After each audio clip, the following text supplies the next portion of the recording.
Today, I tested out my draft knowledge and I took it on one of these mock draft simulators. So today, I will give you a 3-round NFL mock draft where I select the Kansas City Chiefs draft picks, and also we will break down the board on how Pro Football Focus's mock draft simulator has it all shaping out and how the first round, second round, and third round could turn out to be. But before we do get into all of that, please be sure to subscribe to the channel, like this video, as I'm going to keep you up to date on anything Kansas City Chief related that you do not want to miss out on. And without further ado, let's have some fun. As draft season is already quickly upon us, I thought these simulators would be something fun to add to the channel, as already, if you don't know, you should know that on Saturday we will be covering mock drafts from your famous NFL analysts, and we'll be breaking down if we like the selections that they make for the Kansas City Chiefs. And then on Sunday, I will be giving you my own NFL mock draft for the Kansas City Chiefs.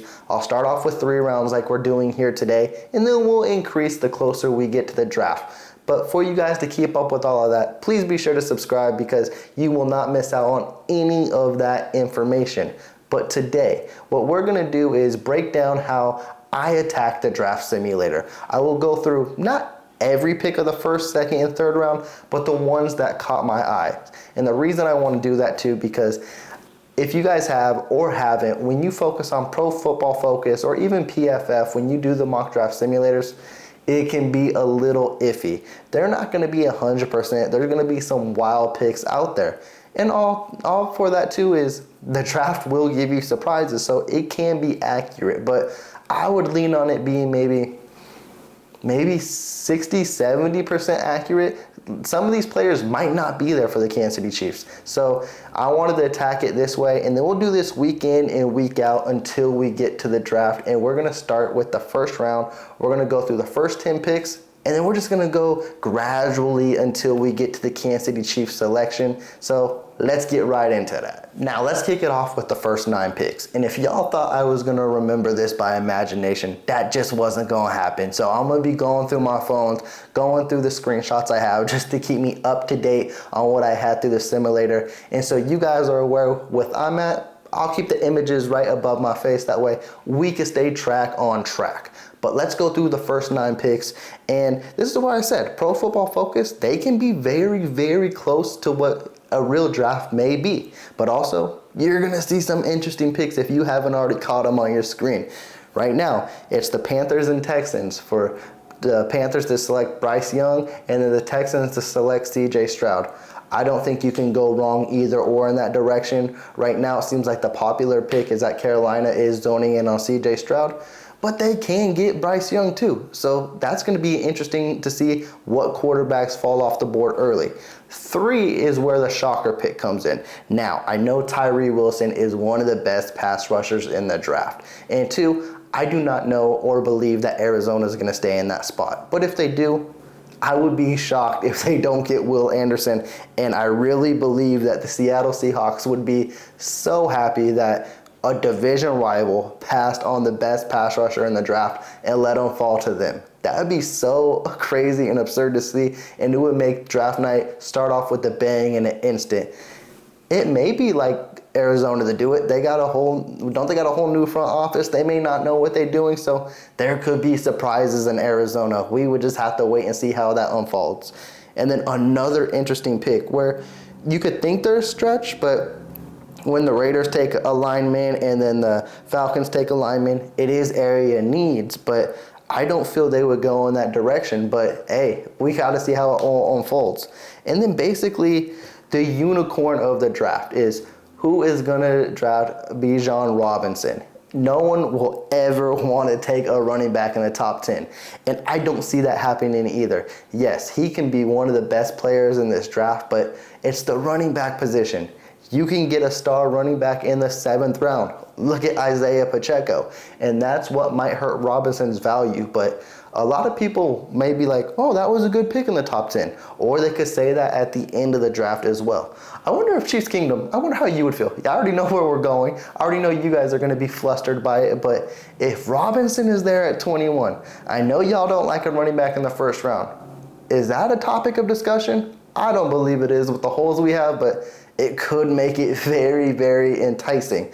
But let's swipe through the first 9 picks. As you see, there are some shakeups, but there's also some things that are very similar to what these NFL analysts are predicting as well. So let's go on to 10 through 18, where now it gets very, very interesting. As you see, the Eagles have Jalen Carter fall in his lap, which might be a real scenario now with everything that's happened with Jalen Carter, and he might start sliding down draft boards. Will he fall to 10? I don't know. We see it every year where we have basically a top 3, maybe even a top athlete in this draft, and then they end up sliding.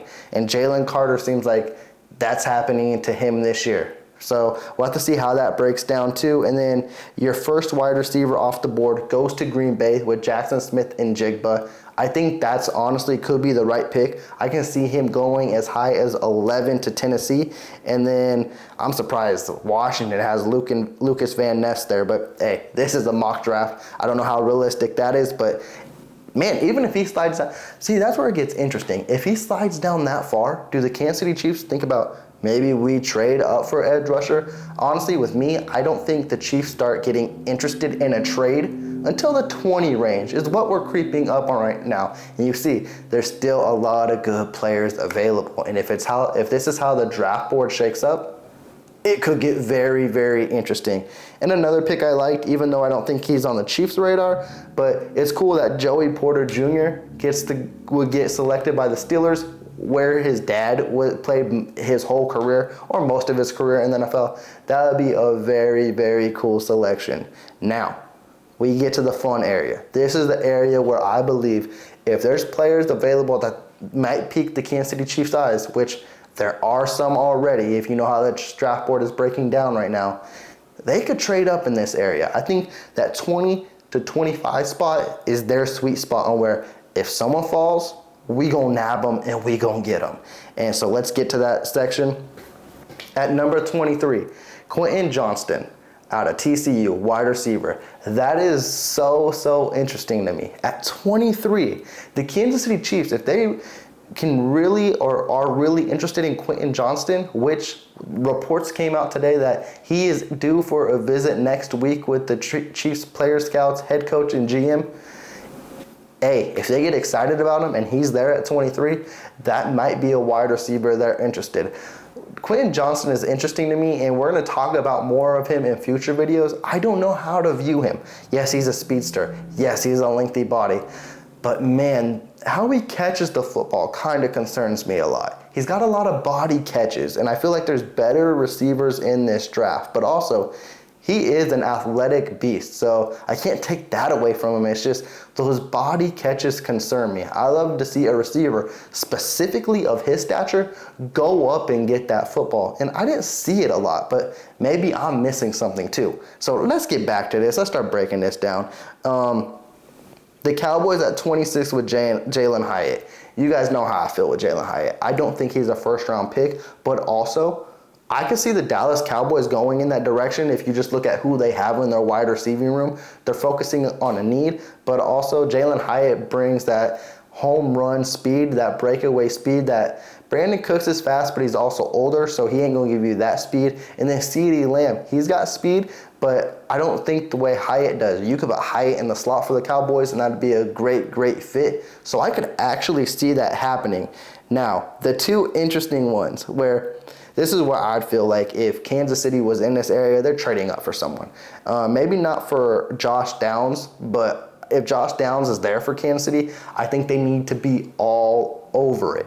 But it looks like Jacksonville traded up and got him, which that would be an amazing pick for them. You got Calvin Ridley, you got Josh Downs, you got Evan Ingram, you got Travis Etienne. They're trying to show they're not a one-trick pony. They're not a one-hit wonder. They want to go back-to-back. That would be an interesting draft to see how that gets. But the one that really caught my attention, and I know the Chiefs, there's just no way this would happen. And you guys see it. The Eagles select Nolan Smith at number 30. If Nolan Smith gets to that 25 range, I believe the Kansas City Chiefs are going to trade up for him. I believe there's just something about Nolan Smith. His tape was amazing. And then what he did at the Combine was absurd. He is an athletic freak. I believe he can be an elite pass rusher in this league. And if the Kansas City Chiefs view that, They're not going to let someone pick him one pick ahead of him. I couldn't believe that. So I don't see that happening by any stretch of the imagination. But that's how these drafts have worked in the past too. Real-time drafts as well, where we see these players start falling off the board and we're like, oh no, what are the Kansas City Chiefs going to do? And then Brett Veach always has something up his sleeve. So we're at pick 31 now. We're at the Kansas City Chiefs selection. Now, before we get into that, I'm going to talk about the board and the players that are left available. And I'm also going to talk about Pro Football Focus throws some trades out there. So we'll discuss the trades that were thrown my way and if the Kansas City Chiefs would be interested in it. So right now, we had 2 trade offers. Let's talk about the first one. And the Chargers try to make a trade with us. The Kansas City Chiefs would give up pick 31 and pick 166, while the Chargers would be returning pick 54, pick 85, and 2024's second round pick. That would honestly be a really, really nice trade. But I ain't trading with the Chargers. That was never, ever going to happen. And honestly, in this draft too, I didn't do any trades, but the next trade also would be something very interesting for me to consider as well, which was the Chicago Bears. They want to pick 31 and they want to pick 250. They would have gave us pick 53 and pick 61. That means the Kansas City Chiefs would have had 3 second-round picks. That would have been a nice way to build your team up. But the reason I didn't trade my first-round pick is because I don't believe Brett Veach will either. He is not going to trade that first-round pick in Kansas City. That's the reason the fans are there. He would trade up. He ain't going to trade out. So that's not going to happen. So what we're doing, let's focus on this big board. Where did it go? Okay. So my big board gets very, very interesting. Like, the players that are available, and you see them right here: Dalton Kincaid, Darnell Wright, Antoine Harrison, Zay Flowers, DeJuan Jones, Jamar Gibbs, and BJ Ojulari, and also McDonald is still available as well. That's actually a very, very good list, and I struggled with making my selection. I'm not going to lie to you, because these names are very, very good. The one name that caught my eye, and I've heard you talking about it, Chiefs Kingdom, and I don't know if I want to go that direction yet, but that first name on the list, Dalton Kincaid, I've been watching more and more of him, and I'm not going to say he's like the exact same thing, but dude is so athletic. Like, he literally, not to the same extent, but he moves like a Kelsey. And if the Kansas City Chiefs decided to be like, we don't need wide receivers, let's run with 2 tight ends, and then we got Kincaid for 5 years, and let's see how long Kelsey keeps turning, and if Kelsey can bolster another 3 to 4 years, and then Kincaid can take over at year 5, I don't know, but I can't even imagine Travis Kelsey retiring. That's out of my imagination. But also, this tight end class is so loaded. We don't see this in the draft typically. So I wouldn't be too surprised if the Kansas City Chiefs go this direction, but also, I just feel there's bigger holes on this team to where I don't think they'll use a first-round pick on a tight end. But it's very interesting to see Dalton Kincaid right there. Now, you look at the 2 offensive tackles, which were Darnell Wright and Antoine Harrison. They have both been mocked to Kansas City several times. Darnell Wright actually had a visit with the Chiefs earlier this week, so there is interest in there. I can see it happening. The one that caught my eye, and if you guys haven't watched the channel, this shouldn't catch you by surprise. Well, if you have watched the channel, this shouldn't catch you by surprise. I went with Zay Flowers. I really, really believe that Zay Flowers can be an elite wide receiver in this league, even with you partnering him up with Patrick Mahomes. I believe that would be a very, very deadly duo. I know there's people concerned about his size, but Tyreek Hill wasn't the biggest stature guy. Nobody in this Chiefs wide receiving core has ever been the biggest stature guy, which makes me feel like Zay Flowers, his athleticism, his speed fits perfectly in this offense. And also, too, the thing I like about him with guys that I mentioned before, like a Josh Downs, Zay Flowers, or even Mingo as well, or Rashee Rice later in the second round, is these dudes, like, for their size and stature, they're very physical, and they actually grab the ball out in the air, which is what I can't mention about like a guy with Quentin Johnston, where he just lets that ball come to him. I love a guy who just sticks his hands out and picks the ball out of the air. That shows me what a true wide receiver is. Now, does Zay Flowers have things to learn? Of course, but you're a rookie. You could pick the mind of many. And I think this would be an excellent selection for the Kansas City Chiefs in round 1, because you get a solidified number 1 right now that would fit and mesh very well with the Kadarius Toney and also a Sky Moore. Now, a lot of people are going to push back because they're like, well, you can get a good wide receiver in rounds 2 and 3. Correct. You most definitely can. I'm not going to argue that, but I would argue you can get a good pass rusher in the second round, and you can get a good offensive lineman in the second and third round as well. There's not that much elite talent in this draft, but there are very good players in this draft where you could still get good value picks in round 2 and 3, and that's what I was banking on moving into the second round. Now that we are going into the second round, we're going to break that down as well. We're going to see where the players that I could have selected, where they did go, and then we're going to see what I choose at pick number 62. So to kick off round 2, the first thing that caught my eye, and it's not a surprise whatsoever because I was actually starting to watch this tape a little bit, was the Pittsburgh Steelers at pick 32. They selected Cedric Tillman, and I gotta watch more of him, but I hear his name keep popping up more and more, and that people are more enticed with him than Jalen Hyatt. And that's something that could catch my eye. And that's something I need to focus a little more on. I don't know if he'll get selected that high, but if he's in the back end for the Kansas City Chiefs in round 2, might be a very interesting selection. And then also, DeJuan Jones fell to the Arizona Cardinals at pick 34. The Colts selected Felix Uzma, which is another popular pick for the Kansas City Chiefs, mocked at the end of the first round. And then Darnell Wright went to the Rams at pick 36. And another interesting guy, big physical tight end, Darnell Washington. That's another dude where I'm just like, I know the Kansas City Chiefs shouldn't go tight end first round, but man, he would be an elite target with Patrick Mahomes. Like, these tight ends, they look very, very good this year. And it would be hard for me to just say, nah, they ain't going that direction. There's no way in hell they're going that direction. But if Veach and Coach Reed fall in love with them, they just might. And then Jamar Gibbs to the Saints at 40. I know he was there for the Chiefs at 31. You're not doing that. Like, the only running back I'd be interested in is if Robinson was there at 31, and I don't even know if you do that. But also, Gibbs with the Saints, interesting. With everything that's going on with Kamara might not be there in the future. This might be his last year. Saints thinking in the future. I see what they do in there. I kind of like that a lot. So let's move on more with this draft.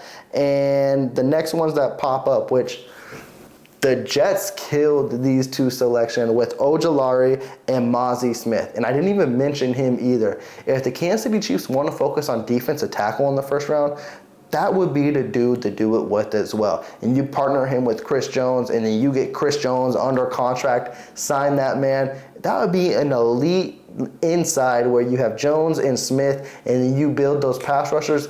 That's the line Chiefs Kingdom has been looking for. That would be a solid pick as well. And then I love what the Packers are doing. They drafted JSN in the first round. Then you get Dalton Kincaid falling to you in the second round. They give Jordan Love weapons they would never give Aaron Rodgers. That would be a funny dynamic if that happened. And then also very, very interesting that the next pick, the New England Patriots select Rashee Rice.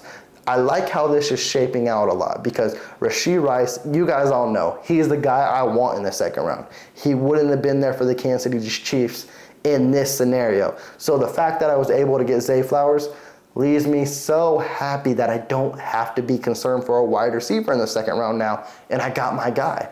So, and that basically wraps up pick 40 through 48. Now we're going to go to pick 49 to 57, and Antoine Harrison, he went pick 50 to the Buccaneers.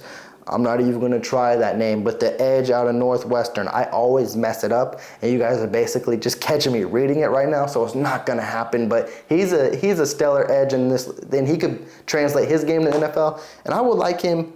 I see predictions he can go in the late first round of the Kansas City Chiefs too, so that would be a great selection. I don't know about Osiris Torrance here, Miami.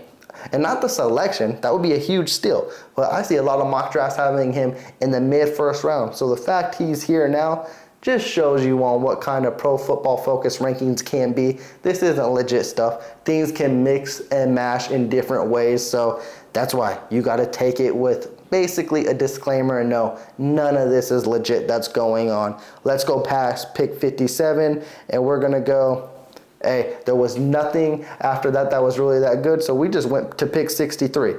And there are still great guys on the board. My key focus here was, of course, pass rusher. You had to get it now because you didn't get it in the first round. You went and got your wide receiver. So with that being said, I am stunned. I was shocked that Will McDonald fell all the way to the second round. If this happens in real life, where the Kansas City Chiefs draft Zay Flowers in the first round, and then Will McDonald falls all the way to the last pick in the second round, they are running up and handing that card in, and they're selecting Will McDonald.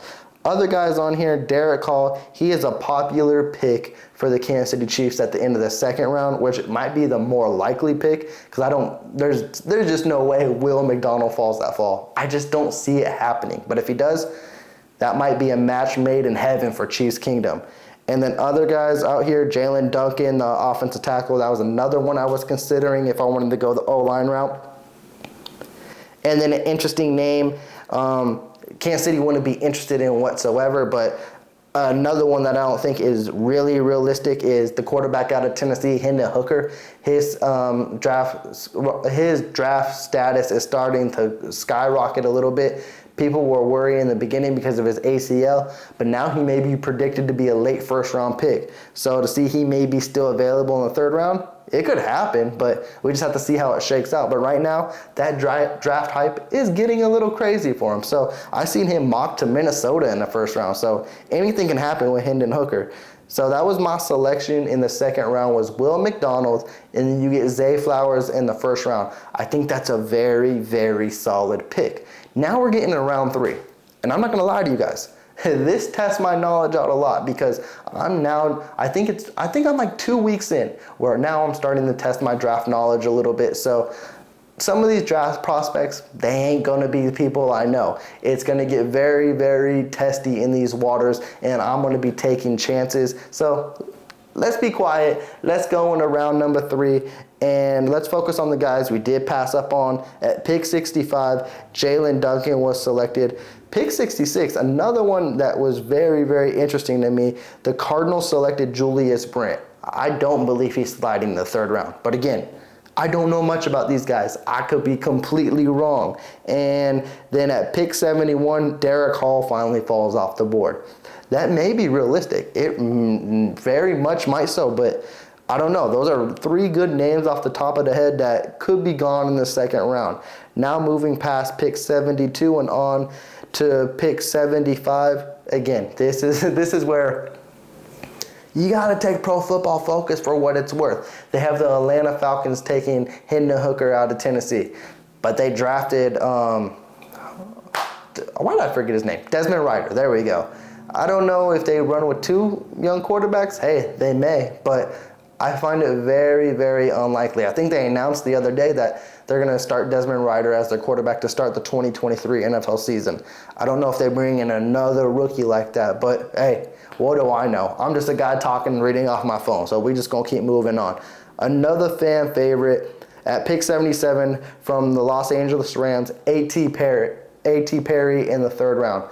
That is also a very, very nice receiver I've seen, and I see why Chiefs Kingdom likes him a lot because he's a big, lengthy receiver. Also, as you see, he's in that range where if the Chiefs decided to go receiver in second round or third round, they might have to use their second round pick because he's not going to fall all the way to the back end of the third round. So, again, that's where it gets interesting with these guys. It's like if you don't get your guy in the first round, you got to hope now that not mid-tier, but like that good tier basically falls to you because that's another 30 picks in the second round where you're hoping, oh, did Rashee Rice fall? Did Cedric Tillman fall? Did A.T. Perry fall there? Did Mingo fall here? Because if they all do, it's like you miss your guy. So that's why I felt like it's good to get him now.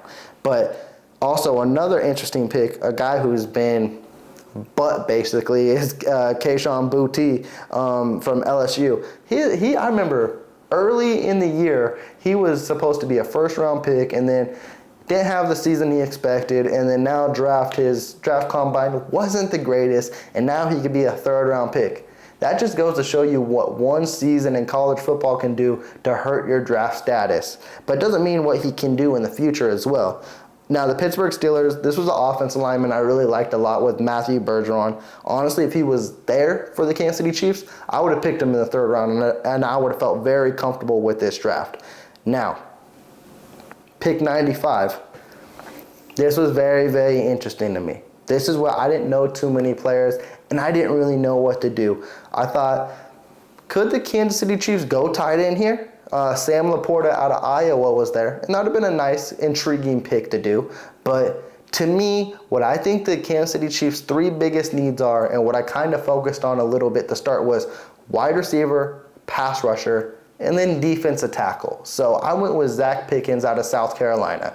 You've heard him mentioned on this channel before. He's a big dude. He's actually a very athletic dude too. He knows how to stop the run, and he knows how to get after the quarterback. He's had 7.5 sacks in his career in college. Now, I think if you start him off as a rotational guy, and maybe he can end up being someone that we hoped a Derek Nottie would be, or even a Colin Saunders would be, and you could pair him with Chris Jones, that would be beautiful. This is where my knowledge is really tested because I don't know too many of these guys. But Chiefs Kingdom, I know you guys probably do. So who did I miss? Who did I leave off the board? Who should I went after? You let me know in the comments down below. I will be checking out. But before I do, please be sure to subscribe to the channel. If you did like this video, please give me that big thumbs up. Y'all take care. Peace.